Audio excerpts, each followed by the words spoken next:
혹시 이런 상상 해보신 적 있으신가요? 미국에서 생겨난 뼈해장국 브랜드가 한국으로 진출한다는 상상, 아니면 이탈리아인이 만든 김밥 브랜드가 한국으로 진출하는 상상. 사실 한국인이 가장 즐기는 소울푸드가 외국 브랜드를 달고 한국에 온다는 것은 쉽지 않은 일이고, 한국에서 성공하기는 더욱 어려운 일일 겁니다. 이렇듯 음식 분야에서는 각 나라의 문화와 식습관이라는 보이지 않는 벽이 존재하기 마련인데, 이 불가능한 일을 성공시킨 한국 브랜드가 하나 있습니다. 그것도 미국에서 말이죠. 안녕하세요, 디스멘털입니다. 세계적인 브랜드라는 타이틀은 아무에게나 주어지는 것이 아닙니다. 오랜 역사, 탁월한 품질, 강력한 마케팅까지 어느 하나 부족함이 없어야 가능하죠. 그러나 아무리 글로벌 브랜드라 해도 현지화에 실패하면 처참히 무너질 수 있습니다. 일례로 스타벅스는 전 세계를 평정했지만 호주에서는 실패를 맛봤습니다. 2000년 첫 매장을 연 후 미적지근한 반응 속에 점포만 늘리다가 7년간 1억 500만 달러 적자를 내고 2008년 글로벌 금융위기와 함께 전체 매장의 3분의 2에 해당하는 매장 61개가 동시에 폐쇄됐습니다. 동네 카페에 강한 에스프레소를 선호하는 호주인들의 입맛을 간과한 겁니다. 세계적인 브랜드 스타벅스도 호주에선 로컬 카페를 넘어서지 못한 것이죠. 한국에서도 이런 사례는 있습니다. 미국 햄버거 체인 웬디스는 맥도날드, 버거킹과 함께 세계 3대 브랜드로 불리지만 한국 시장 공략에는 실패했습니다.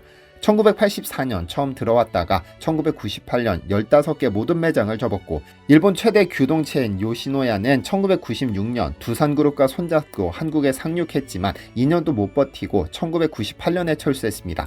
달짝지근한 간장의 규동 맛은 한국인 입맛에 어색했고, 밑반찬 하나 없이 덮밥 한 그릇만 내오는 구성은 여러 반찬 곁들여 푸짐하게 먹는 한국인의 식사 문화와 충돌했죠. 이 밖에도 일본 도토로 커피, 미국 아이스크림 브랜드 콜드스톤 크리머리, 뉴욕 컵케이크로 유명했던 매그놀리아 베이커리까지 초반에 화제를 모았지만 한국인의 정서와 취향에 맞추지 못해 결국 철수한 외국 음식 브랜드들이 적지 않은데요. 그런데 실제로 최근 믿기 어려운 일이 벌어졌습니다.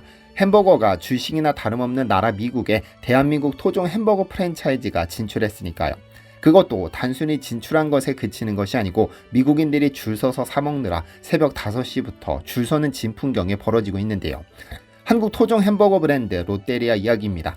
롯데리아는 1979년 서울 소공동 롯데백화점에 1호점을 열며 탄생한 대한민국 최초의 패스트푸드 프랜차이즈입니다. 당시만 해도 패스트푸드라는 개념조차 생소하던 시절이었죠. 외식 문화라고 해봐야 중국집 짜장면이나 분식집 라면이 전부이던 때에 롯데리아는 서구식 햄버거에 한국인의 정서를 입혀 새로운 바람을 일으켰습니다. 대표 메뉴인 불고기 버거는 달콤 짭조름한 불고기 양념 맛으로 한국인에게 익숙한 맛을 구현해 큰 인기를 끌었죠. 한국에서 한국인들을 겨냥해 만들었기 때문에 롯데리아는 맥도날드, 버거킹 같은 글로벌 거인이 한국 시장에 상륙했을 때도 떳떳하게 살아남았습니다. 지금도 한국에는 맥도날드부터 수제버거까지 수많은 버거 브랜드가 있지만 유독 롯데리아만 고집하는 마니아층이 있을 정도입니다. 그랬던 롯데리아가 본토 미국 땅을 밟았습니다. 광복절을 하루 앞둔 지난 8월 14일 롯데리아는 미국 캘리포니아주 플러턴에 1호점을 열었습니다. 개점 소식은 현지에서도 큰 화제가 됐습니다. 개장 며칠 전 실시한 사전 영업 기간부터 새벽부터 몰린 손님들로 오픈런 행렬이 벌어졌습니다. 11일 13일 사전 운영 기간 동안 일평균 500명 이상 총 1,500명이 넘는 방문객이 몰렸고, 정식 오픈일인 14일에는 새벽 5시부터 첫 손님이 대기할 정도로 인기였죠. 매장 앞에는 긴 줄이 빙 둘러섰고 선착순 고객에게 굿즈를 나눠주는 이벤트까지 더해져 현장은 마치 축제 분위기였죠. 특히 한인 교포 고객들의 열기가 대단했습니다. LA 대도시권과 오렌지 카운티 일대에 한인이 4만 명 이상 거주하는 플러턴의 지역적 특성을 롯데리아가 전략적으로 노린 건데요. 실제로 현지에서는 미국에서 롯데리아를 먹는 날을 20년 기다렸다는 교포도 있었고, 한국에서 나고 자란 교포 1세대뿐 아니라 롯데리아를 맛본 적 있는 1.5세, 2세들까지 향수 어린 K버거의 등장을 반겼습니다. 롯데리아 측도 이러한 교포 사회의 반응을 적극적으로 활용했습니다. 매장 전면 간판을 영어와 함께 한글 상으로 표시하고 크게 디 오리지널 K버거라는 슬로건을 내걸어 한국 정체성을 강조했습니다. 초기 교포들을 중심으로 한 열기는 곧 현지 주류 사회의 관심으로 번졌습니다. 틱톡과 인스타그램 등 SNS에는 플러턴 롯데리아 매장 앞에 늘어선 긴 대기줄 영상과 한글 간판 사진이 빠르게 퍼졌습니다. 개점 하루 전 틱톡에 올라온 현장 영상은 순식간에 수백만의 조회수를 기록하며 화제가 됐죠. 미국 언론들도 앞다퉈 이 현상을 보도했습니다. 일부 매체는 미국의 K버거 열풍이 불고 있다며 흥미로운 문화 현상으로 소개했고, 햄버거 본고장에서 한국 햄버거가 통하다니 문화장벽이 무너졌다는 식의 논평도 나왔습니다. SNS상에서는 이렇게 맛있는 햄버거를 이제껏 한국인만 먹어온 거야 같은 재미있는 반응도 화제가 됐는데요. 실제로 호기심을 갖고 매장을 찾는 미국인 손님들도 급격히 늘어나기 시작했습니다. 오픈 후 며칠 동안 하루 수천 명이 몰려들었고 주차장은 차로 빼곡했습니다.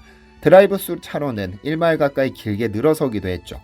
한 번은 개점일 대기줄에 현역 미군 병사 몇 명이 서 있었는데 이를 본 매장 매니저가 이리를 따로 우선 입장시켜주는 이벤트도 있었습니다.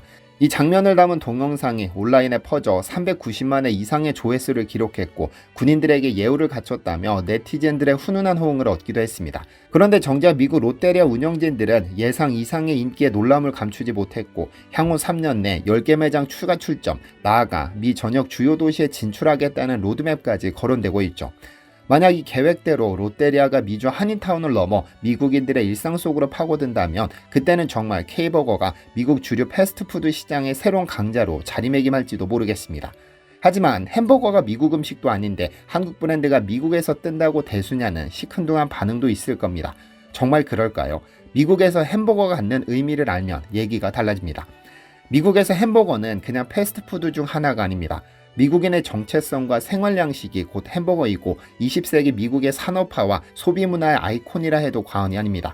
햄버거는 19세기 말 독일 이민자들이 미국에 들여온 다진 고기 스테이크였는데 1904년 세인트루이스 박람회 등을 계기로 빵 사이에 끼워 먹는 지금의 형태로 대중화됐습니다. 이후 제2차 세계대전 후 경제 호황기, 자동차 보급과 교회 생활 확산이 맞물리며 신속함과 편의성의 상징인 패스트푸드로 햄버거 문화가 폭발적으로 성장했죠. 현재 미국인 1인당 이틀에 한 번은 햄버거를 소비한다는 조사도 있을 정도로 햄버거는 일상 깊숙이 자리 잡은 국민 음식입니다. 이 수치는 타국과 비교해도 압도적입니다. 한국인의 연간 햄버거 소비량은 약 10개 남짓, 즉 한 달에 한 번 정도이고 일본도 20개 내외라는 통계가 있을 만큼 현격한 차이를 보입니다. 화이트캐슬, 맥도날드, 버거킹, 인앤아웃, 파이브가이스, 웬디스, 칼스 주니어까지 미국 프랜차이즈 햄버거 산업의 역사는 100년에 가깝고 그동안 이들은 철저한 표준화와 효율성을 무기로 세계 시장을 제패해왔습니다. 현재 미국 내에서만 3,000개 이상의 버거 브랜드가 난립하며 치열하게 경쟁하고 있습니다. 그러니까 미국은 전 세계에서 가장 경쟁이 치열하고 성숙한 햄버거 시장이라는 뜻이죠. 햄버거의 본고장이라 할 땅에 그것도 후발주자에 불과한 롯데리아가 도전장을 내민 겁니다. 사실 롯데리아가 한류 열풍에 편승해 미국에 진출한 것은 아닙니다. 그동안 꾸준히 쌓아온 해외 진출 경험의 연장선으로 볼 수 있습니다. 특히 베트남 시장에서의 성공은 주목할 만한데요. 1990년대 후반 일찌감치 베트남에 진출한 롯데리아는 20여 년 만에 250개가 넘는 매장, 시장 점유율 1위를 달성했습니다. 한국에서 인기 있던 불고기 버거, 새우버거 같은 메뉴를 유지하면서도 베트남인의 입맛을 맞춘 현지 메뉴 개발에 공을 들였죠. 예를 들어 베트남 롯데리아에서는 치킨과 밥을 한 세트로 파는 치밥 메뉴가 크게 히트했는데 이는 동남아 사람들이 쌀밥과 닭고기를 즐겨 먹는 식문화에 착안한 현지화 전략입니다. 실제 베트남 롯데리아에서는 버거 매출 비중이 10% 남짓이고 매출의 절반 이상이 치킨 및 밥 메뉴로 채워질 만큼 현지 소비자 취향에 맞춘 메뉴가 주력입니다. 또한 오토바이 문화에 맞춰 패스트푸드 업계 최초로 배달 서비스 도입과 오토바이 전용 드라이브스루까지 운영했고 현지 생산 공장을 세워 품질을 관리하는 한편 베트남 인기 아이돌을 모델로 한 공격적 마케팅과 사회공헌 활동으로 브랜드 이미지를 높였습니다. 이런 노력 덕분에 단순한 외래 브랜드가 아니라 현지화된 국민 브랜드로 자리매김할 수 있었죠. 맥도날드와 버거킹도 베트남에는 2010년대 중반이 되어서야 진출했지만 고전 중이고 유일한 경쟁자로 거론되는 KFC조차 치밥 메뉴 도입 등 롯데리아를 뒤따라가는 형국입니다. 해외 언론에서는 베트남에서는 롯데리아가 맥도날드보다 잘 나간다는 흥미로운 평가도 나올 정도죠. 이러한 성공 방정식을 기반으로 미얀마, 라오스, 몽골, 캄보디아 등 아시아 각지에 약 320여 개 매장을 운영 중이며 최근에는 말레이시아와 싱가포르 등 새로운 시장 진출도 추진하고 있습니다. 한마디로 K버거의 세계화에 꾸준히 박차를 가해온 것이죠. 미국 진출 역시 이런 연장의 선상에서 이루어진 것입니다. 다만 미국 시장은 아시아 신흥국과는 판이하게 다른 환경이라는 점을 롯데리아도 잘 알고 있습니다. 이미 수천 개의 경쟁 브랜드가 있고 서비스 기준도 매우 높습니다.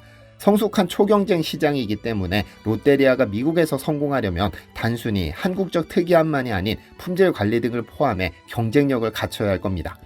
아직 갈 길은 멉니다. 롯데리아 스스로 이제 시작일 뿐이라고 말하듯이 첫 단추는 성공적으로 끼워졌지만 앞으로 냉정한 검증을 통과해야 합니다. 햄버거 하나만 놓고 보면 별거 아닐 수 있지만 이 작은 버거에 담긴 의미는 결코 작지 않습니다.